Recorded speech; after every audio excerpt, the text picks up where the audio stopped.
اعوذ باللہ من الشیطان الرجیم، بسم اللہ الرحمن الرحیم۔ جگر چیر کے رکھ دیا اس تحریر نے۔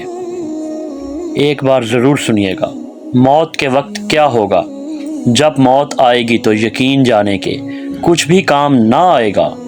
آپ کے دنیا سے جانے پر کسی کو کوئی فرق نہیں پڑے گا، اور اس دنیا کے سب کام کاج جاری رہیں گے۔ آپ کی ذمہ داریاں کوئی اور لے لے گا۔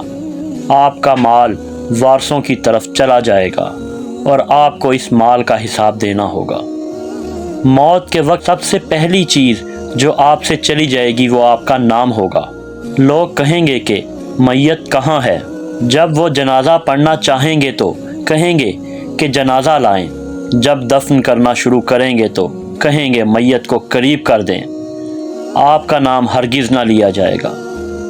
مال، حسب و نسب، منصب اور اولاد کے دھوکے میں نہ آئیں۔ یہ دنیا کس قدر زیادہ حقیر ہے، اور جس کی طرف ہم جا رہے ہیں وہ کس قدر عظیم ہے۔ آپ پر غم کرنے والوں کی 3 اقسام ہوں گی۔ جو لوگ آپ کو سرسری طور پر جانتے ہیں وہ کہیں گے ہائے مسکین، اللہ اس پر رحم کرے۔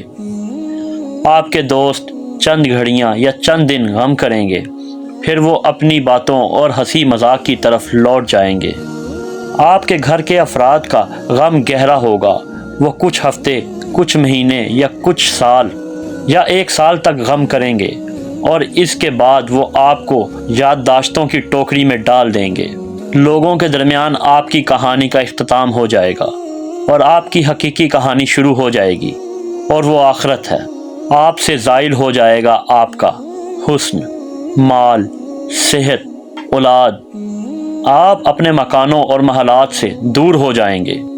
شوہر بیوی سے اور بیوی شوہر سے جدا ہو جائے گی۔ آپ کے ساتھ صرف آپ کا عمل باقی رہ جائے گا۔ یہاں یہ سوال پیدا ہوتا ہے کہ آپ نے اپنی قبر اور آخرت کے لیے ابھی سے کیا تیاری کی ہے؟ یہ وہ حقیقت ہے جو غور و فکر کی محتاج ہے، اس لیے آپ اس کی طرف توجہ کریں۔ نمبر 1 فرائض، نمبر 2 نوافل، نمبر 3 پوشیدہ صدقہ، نمبر 4 نیک اعمال، نمبر 5 تہجد کی نماز، نمبر 6 اور اچھے اخلاق کی طرف شاید کہ نجات ہو جائے۔ آج جسم میں روح ہے، موقع ہے اچھائی والے کام کرو اور آگے بھیجو۔ کل جسم ہوگا لیکن روح پرواز کر چکی ہوگی، پھر افسوس اور پچھتاوے کے سوا کچھ بھی باقی نہیں رہے گا۔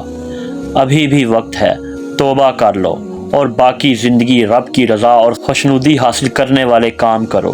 اللہ رب العزت ہماری آخرت کو آسان فرمائے، اور تمام نیک خواہشات کو قبول اور منظور فرمائے، اور ہمیں نیک اعمال کرنے کی توفیق عطا فرمائے، اور ہماری آخرت بہتر ہو، اور نبی اکرم صلی اللہ علیہ وآلہ وسلم کی شفاعت نصیب فرمائے۔ آمین یا رب العالمین۔